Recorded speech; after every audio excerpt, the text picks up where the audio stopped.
नमस्कार. 9:30च्या बातमीपत्रात मी स्वाती पाटणकर आपलं स्वागत करते. सुरुवातीला एक नजर ठळक बातम्यांवर. इराणच्या चाबहार बंदराच्या उभारणीसह विविध क्षेत्रातल्या 12 सामंजस्य करारांवर भारत इराण दरम्यान स्वाक्षऱ्या. संपूर्ण स्वदेशी बनावटीच्या पहिल्या भारतीय स्पेस शटलचं यशस्वी प्रक्षेपण.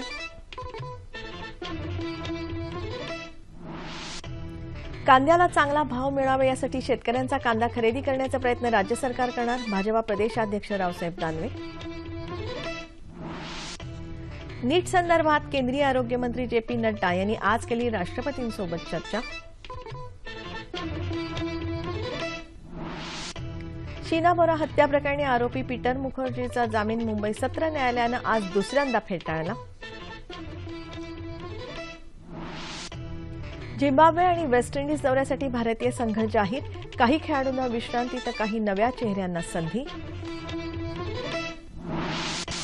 आणि विदर्भात उष्णतेची लाट कायम. राज्याच्या काही भागात पावसाची शक्यता.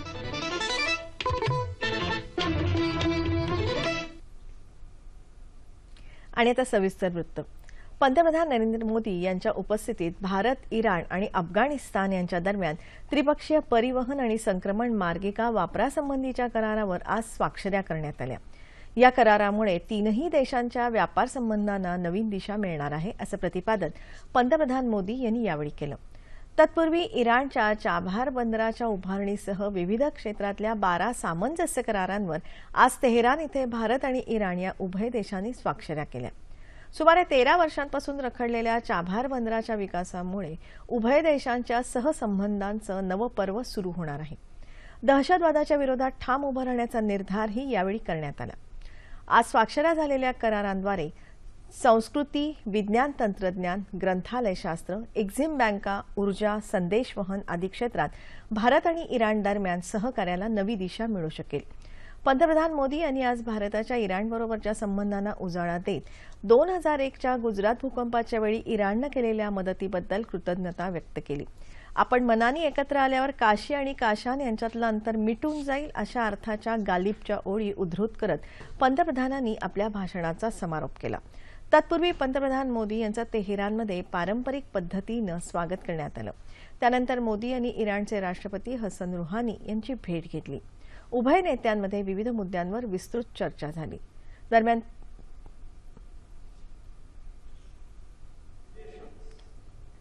पंतप्रधान आता मायदेशी यायला निघाले.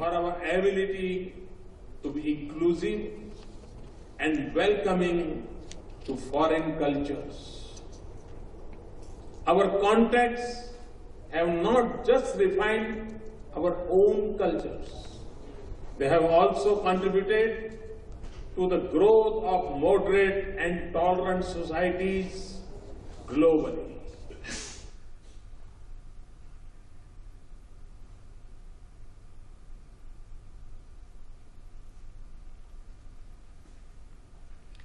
पंतप्रधान नरेंद्र मोदी यांच्या इराण दौऱ्याविषयी अधिक विवेचन करण्यासाठी आंतरराष्ट्रीय संबंध आणि ऊर्जा या विषयाचे अभ्यासक राजा पटवर्धन आज आपल्या स्टुडिओमध्ये आले आहेत. नमस्कार. नमस्कार. 9:30च्या बातम्यांमध्ये आपलं स्वागत. हा जो पंतप्रधानांचा हा जो दौरा आहे, इराण दौरा, त्याचं महात्म्य किंवा महत्व आपण काय सांगू शकतो? पंतप्रधान नरेंद्र मोदी हे आज 2016 साली इराणमध्ये जात आहेत. त्याची सुरुवात तुम्ही जर पाहाल तर नेहरूंनी 1959 साली केली. त्याच्यानंतर इंदिरा गांधी 1974 साली तिथे गेल्या. त्याच्यानंतर मोरारजी देसाई 1977 साली गेले. नरसिंहराव 1996 साली गेले. वाजपेयीजी 2001 साली गेले. 2012 साली मनमोहन सिंग गेले. आणि आज नरेंद्र मोदी तिथे जाऊन आलेले आहेत. जवळजवळ ते परत यायला निघालेले आहेत. म्हणजे नरेंद्र मोदी हे 7वे पंतप्रधान आहेत की जे इराणला भेट देत आहेत. याचा अर्थ असा आहे की इराण आणि भारत यांचे संबंध दृढ असणं, मैत्रीचे असणं हे आपल्या परराष्ट्र नीतीचं एक खास वैशिष्ट्य आहे. आणि ते टिकवणं हे या सरकारला आपली जबाबदारी वाटते, असं ते इतकं उघड आहे. 1947 सालापर्यंत इराण हा आपला शेजारी देश होता. कारण पाकिस्तान हा आपल्या अखंड हिंदुस्थानचा म्हणजे ब्रिटिश इंडियाचा एक भाग होता. बरोबर. त्यामुळे सीमेवरचा देश हेही त्याचं महत्व 47 सालपर्यंत होतं. आणि आज जे महत्व आहे ते अतिशय राजकीय आणि आर्थिक दृष्ट्या अत्यंत महत्वाची गोष्ट आहे. याचं कारण असं आहे की इराणच्या भोवती अफगाणिस्तान, पाकिस्तान, इराक, सिरिया ह्या राजवटी आहेत, परंतु तिथे राज्यकारभार चाललाय असं म्हणता येत नाही. या सगळ्या राष्ट्रांना अमेरिका उघड उघड फेल्ड स्टेट्स असं म्हणते, ज्यांचं राष्ट्रीयत्व हे किंवा राजकारण या दृष्टीने देश म्हणून अस्तित्व नगण्य झालेलं आहे. तिथे कोणाचं राज्य अराजक आहे असा त्याचा दुसरा अर्थ आहे. आणि अशा एका देशात इराणमध्ये आपले पंतप्रधान आज जाऊन परत त्याच्यामुळे अतिशय अनन्यसाधारण असंच हे महत्व आहे. हो. आणि त्याचबरोबर हे 13 वर्ष रखडलेला जो चाभार बंदर आहे, या करारामुळे नेमके काय परिणाम आपल्याला दिसू शकतात? हा जो चाभार बंदर आहे हे आपल्याला लक्षात येईल की जर तुम्ही नकाशा पाहिलात तर भारतीय महासागरातून जिथे एक समुद्रधुनी तयार होते होर्मुजची, त्या होर्मुजच्या समुद्रधुनीमधून हे बंदर आहे. आणि तिथून ज्यावेळी आपण त्या बंदर मार्गे समुद्र मार्गे पाकिस्तानाच्या दिशेला येतो त्यावेळी पाकिस्ताननी तिथे चीनच्या साह्याने एक मोठं बंदर बांधलंय. आणि भारताच्या दृष्टीने चीन आणि पाकिस्तान यांची ही मैत्री ही आपण नेहमी बघत राहिलं पाहिजे, लक्ष ठेवून असलं पाहिजे की त्यांची मैत्री ही आपल्या देशाच्या हिताच्या आड तर येत नाही ना. आणि त्या दृष्टीने या मार्गाने समुद्र मार्गाने आपण कांडला बंदराकडे जर आलो तर हे कांडला बंदर आणि हे इराण मधलं बंदर आज आपण जे बांधायला घेणार आहोत आणि ज्याच्याकरता 200 कोटी डॉलर्स अब्ज डॉलर्स आपण तिथे खर्च करणार आहोत, हे अंतर फार जवळ होतं. म्हणजे मुंबई ते दिल्लीपेक्षा हे चाभार बंदर आणि सौराष्ट्रातलं बंदर हे कांडला बंदर हे अधिक जवळ येते. आणि या दृष्टीने व्यापाराचं फार महत्व आहे. म्हणजे अतिशय मोक्याचं असंच ह्या बंदर आहे आणि त्याच्यामुळे हा फायदाही आपल्याला होणार आहे. पण त्याचबरोबर आपल्याला ऊर्जा किंवा नैसर्गिक वायू हा सुद्धा आपल्याला स्वस्तात मिळू शकतं का ह्या सगळ्या घडामोडींमुळे? एक लक्षात घ्या, इराण हे फक्त 8 कोटीच्या आसपास लोकसंख्या असलेलं राष्ट्र आहे. भारताची लोकसंख्या त्याच्या किमान 16 पट आहे. असं असताना इराण हा ज्याला ह्युमन इंडेक्स म्हणतात म्हणजे मानवी विकास निर्देशांक, तो निर्देशांक इराणचा 69 आहे, भारताचा 130 आहे. म्हणजे इराण हा भारतापेक्षा खूप समृद्ध देश आहे. आणि ही जी समृद्धी इराणची आहे आपल्यापेक्षा खूपच वरची, ह्याचं कारण असं आहे की त्यांच्याजवळ फॉसिल फ्युएल्स जीवाश्म आहे. म्हणजे तिथे पेट्रोलियम आहे आणि मोठ्या प्रमाणात गॅस आहे.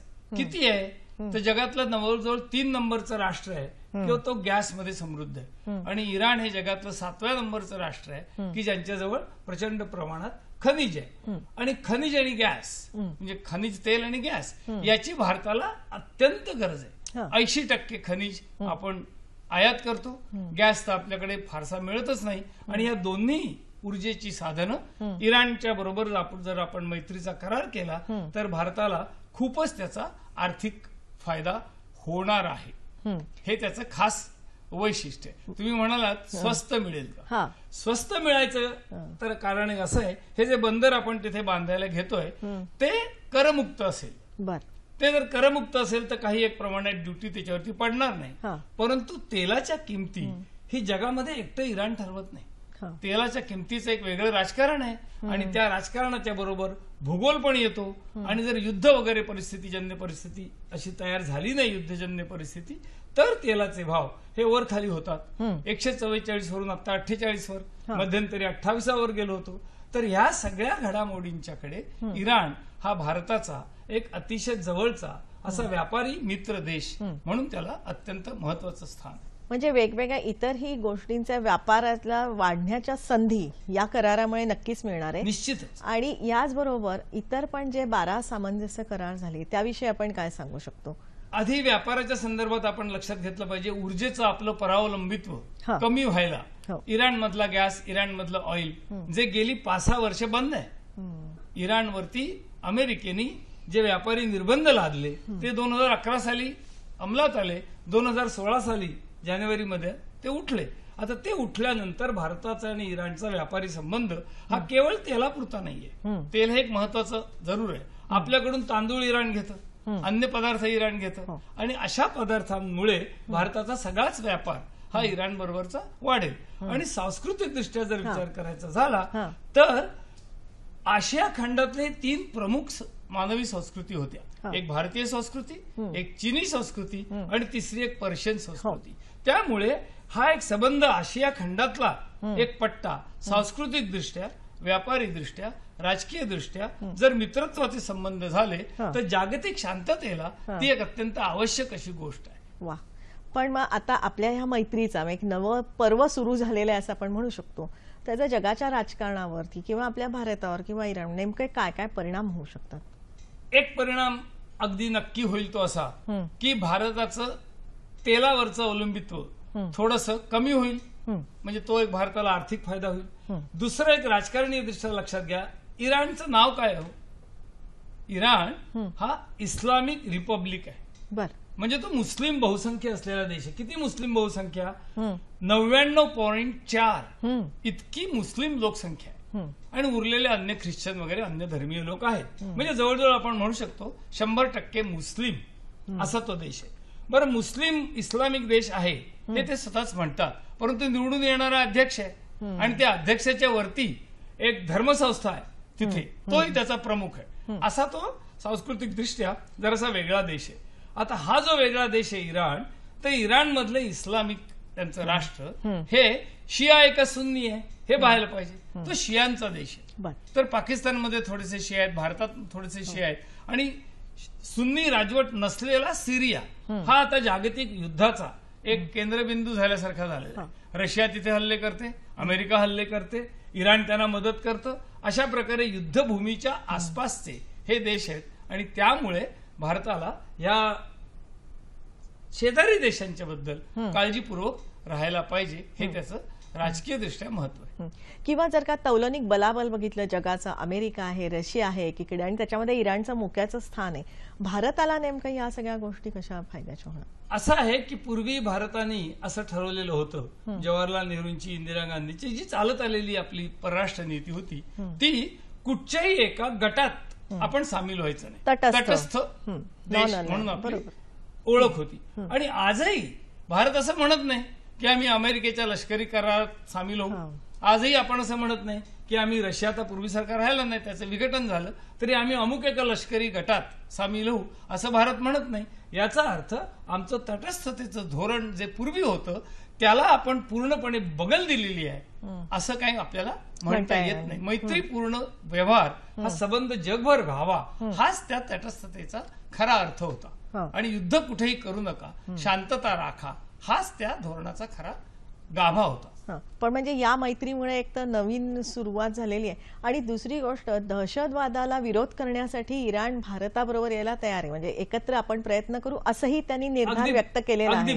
तर याच्याबद्दल आपण जाता जाता एक लक्षात घ्या की भारताने पाकिस्तान ज्यावेळी बांगलादेश झालेला नव्हता त्यावेळी 1 कोटी निर्वासित आपल्या देशात आले होते. आज इराणमध्ये इराकमधून निर्वासित येतात, अफगाणिस्तानमधून निर्वासित येतात. अशा प्रकारे या निर्वासितांची जी समस्या आहे ती इराण स्वतः भोगतोय. आणि त्यामुळे हे निर्वासित काय येत आहेत? आतंकवादामुळे येत आहेत.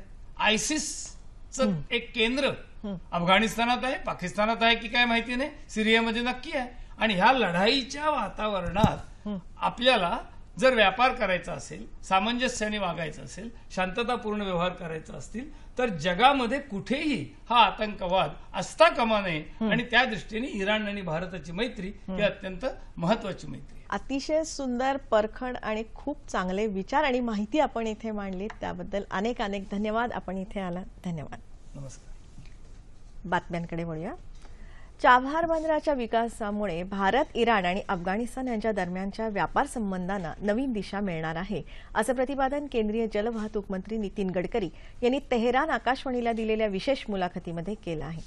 या बंदराच्या पहिल्या टप्प्याचं काम 18 महिन्यांच्या आत भारत पूर्ण करणार असल्याचंही गडकरी यांनी यावेळी सांगितलं. चाबहार मुक्त व्यापार क्षेत्रामुळे भारतीय व्यावसायिकांना ऊर्जा आणि नैसर्गिक वायू स्वस्तात मिळण्यास मदत होणार आहे आणि व्यापाराच्या नवीन संधी उपलब्ध होणार आहे. चाबहार बंदराच्या विकासासाठी भारत $200 दशलक्ष ची गुंतवणूक करणार आहे. इराणमधील या बंदरामुळे अफगाणिस्तान, रशिया आणि युरोपच्या मुक्त बाजारपेठेत भारतीय व्यापाऱ्यांना प्रवेश मिळणं शक्य होणार आहे. विशेष म्हणजे गुजरातमधील कांडला बंदर ते चाबहार अंतर नवी दिल्ली ते मुंबई या अंतरापेक्षाही कमी आहे. त्यामुळे इराणमार्फत अफगाणिस्तान, रशियाला माल पाठवणं सोयीचं जाणार आहे. चाबहार मुक्त व्यापार क्षेत्रामध्ये युरिया खतांपासून अॅल्युमिनियम कारखान्यापर्यंत उद्योग व्यावसायिकांना लाभ होणार असल्याचंही गडकरी यांनी यावेळी सांगितलं. संपूर्ण स्वदेशी बनावटीच्या RLV या पहिल्या भारतीय स्पेस शटल अर्थात प्रक्षेपण यानाचं आज सकाळी श्रीहरिकोटा इथून यशस्वी प्रक्षेपण झालं. उपग्रहांना पृथ्वीभोवतीच्या कक्षेत प्रस्थापित करून वातावरणाच्या स्तरात परत येण्याच्या उद्देशानं या पुन्हा वापरता येणाऱ्या यानाची रचना करण्यात आल्याची माहिती विक्रम साराभाई अवकाश केंद्राचे संचालक K-Sivan यांनी दिली. या प्रकारच्या प्रक्षेपण यानाची पूर्ण विकसित आवृत्ती तयार होण्यासाठी आणखी 10 ते 15 वर्ष लागू शकतील. सध्या या RLV-TD प्रकल्पात सरकारनं 95 कोटी रुपये गुंतवले आहेत. पुन्हा पुन्हा वापरता येण्याजोगी प्रक्षेपण यानं तयार करण्यात पूर्ण यश मिळाल्यास अवकाशात पोहोचण्याचा खर्च 10 पटींनी कमी करता येईल असं इस्रोचे अध्यक्ष किरण कुमार यांनी सांगितलं. संपूर्ण स्वदेशी बनावटीच्या प्रक्षेपण यानाचं यशस्वी प्रक्षेपण केल्याबद्दल राष्ट्रपती प्रणव मुखर्जी आणि पंतप्रधान नरेंद्र मोदी यांनी भारतीय अंतराळ संशोधकांचं अभिनंदन केलं आहे. इस्रो अर्थात भारतीय अंतराळ संशोधन संस्था सातत्यानं करत असलेल्या कार्यामुळे प्रोत्साहन मिळत असल्याचं मत पंतप्रधानांनी व्यक्त केलं आहे. उधमपूर इथे झालेल्या दहशतवादी हल्ल्याप्रकरणी पाकिस्तानी दहशतवादी नावेदसह 6 जणांवर आरोप निश्चित करावे असे आदेश जम्मूतल्या विशेष NIA न्यायालयानं आज दिले. गेल्या वर्षी 5 ऑगस्टला उधमपूर इथे 2 सशस्त्र दहशतवाद्यांनी सीमा सुरक्षा दलाच्या पथकावर हल्ला केला होता. मोहम्मद नावेद या दहशतवाद्याला स्थानिकांकडून पकडण्यात आलं होतं.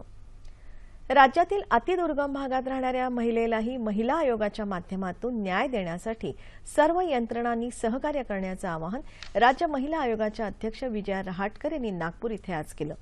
आयोगाच्या वतीनं नागपुरात एकदिवसीय कार्यशाळेचं आयोजन केलं होतं. आयोगाकडे राज्यातील 5 लाख प्रकरणं प्रलंबित असून सुनावणीची 1500 प्रकरणं आहेत. त्यांच्या निपटाऱ्यासाठी विभागीय कार्यशाळा भरवण्यात येत आहेत असं रहाटकर यांनी यावेळी सांगितलं.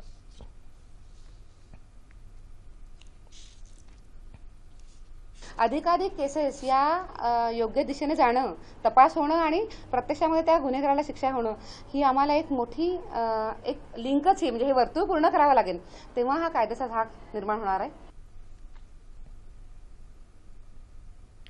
सरकारनं कांदा उत्पादक शेतकऱ्यांची दखल घेतली आहे. कांद्याला चांगला भाव मिळून दर स्थिर राहावेत यासाठी शेतकऱ्यांचा कांदा खरेदी करण्याचा राज्य सरकारचा प्रयत्न आहे असं भाजपा प्रदेशाध्यक्ष रावसाहेब दानवे यांनी सांगितलं.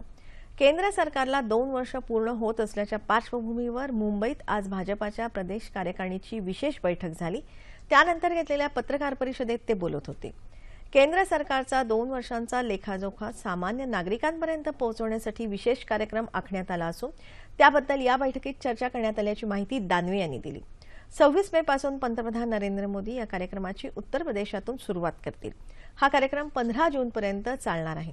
या काळात भाजपाचे 26 मंत्री, खासदार, आमदार, पदाधिकारी विविध जिल्ह्यात दौरे करणार असून नागरिकांशी, कार्यकर्त्यांशी संवाद, समूह मेळावा यासारखे उपक्रम राबवून सरकारचं 2 वर्षातलं काम पोहोचवणार असल्याचं दानवे यांनी या पत्रकार परिषदेत सांगितलं. राज्याचे महसूल मंत्री एकनाथ खडसे यांच्यावर होत असलेले आरोप तथ्यहीन असून भाजपा खडसे यांच्या पाठीशी उभी असल्याचं ते म्हणाले. वडापाव हे सर्वसामान्य गरिबांचं रोजचं अन्न. इतरांच्याही आहारात पावाचा समावेश असतोच, पण आता हाच पाव आरोग्याला घातक असल्याचं तज्ज्ञांचं म्हणणं असल्यानं आता खायचं काय हाच लाख मोलाचा प्रश्न बनला आहे.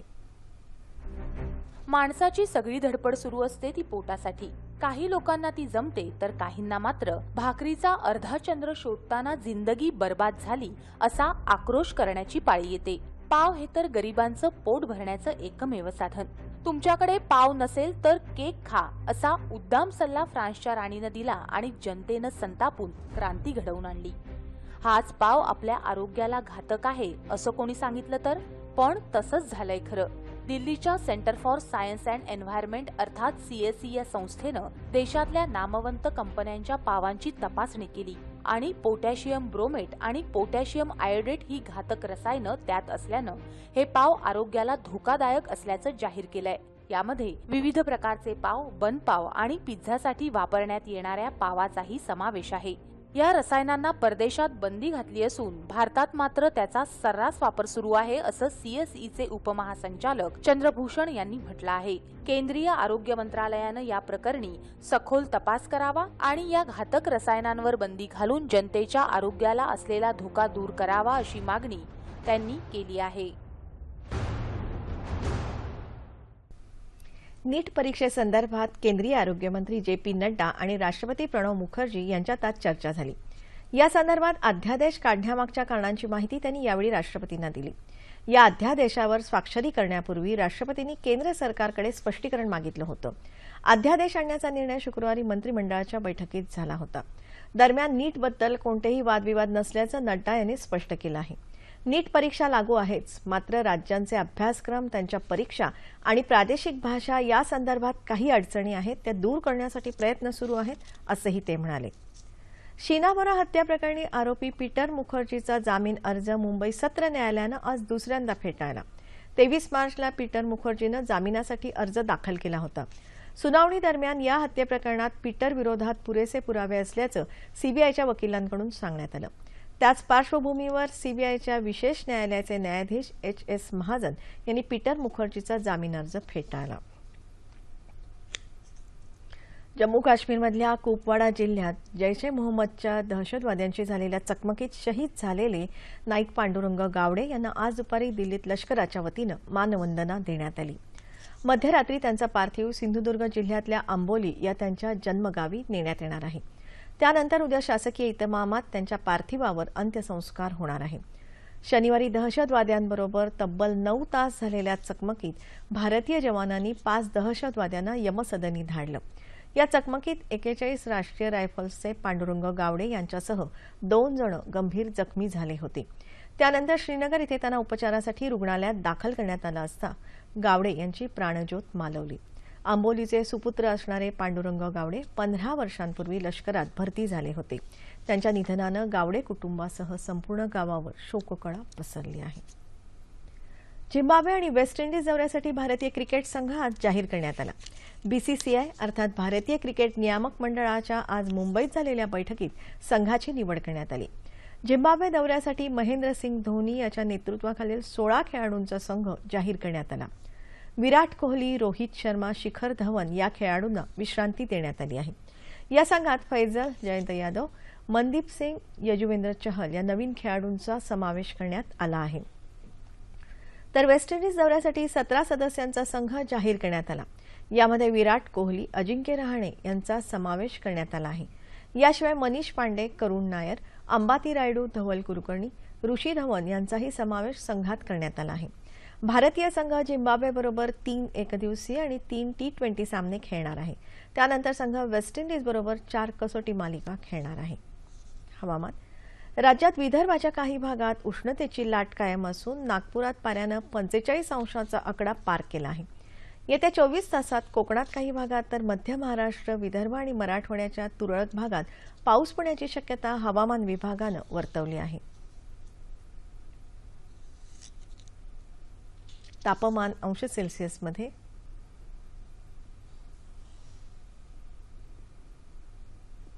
मुंबई कमाल तापमान 35, किमान 29. नागपूर 45, 32. पुणे 36 आणि 25. औरंगाबाद 39, 28. नाशिक 35 आणि 25. कोल्हापूर 35, 25. रत्नागिरी 34, 28. सोलापूर 41, 26 आणि अमरावती 42 आणि 27. ठळक बातम्या पुन्हा एकदा. इराणच्या चाबहार बंदराच्या उभारणीसह विविध क्षेत्रातल्या 12 सामंजस्य करारांवर भारत इराण दरम्यान स्वाक्षऱ्या. संपूर्ण स्वदेशी बनावटीच्या पहिल्या भारतीय स्पेस शटलचं यशस्वी प्रक्षेपण.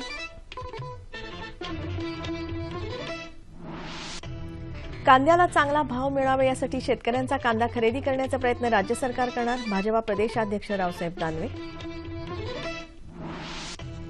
नीट संदर्भात केंद्रीय आरोग्यमंत्री JP नड्डा यांनी आज केली राष्ट्रपतींसोबत चर्चा.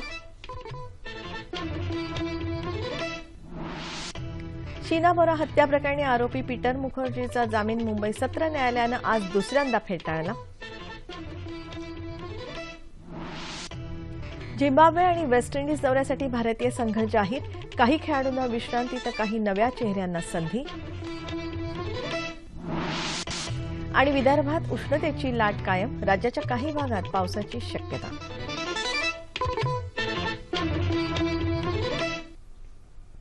याबरोबरच हे बातमीपत्र संपलं. पुन्हा भेटूया उद्या सकाळी 8:30 वाजता आपल्या सह्याद्री वाहिनीवर. नमस्कार.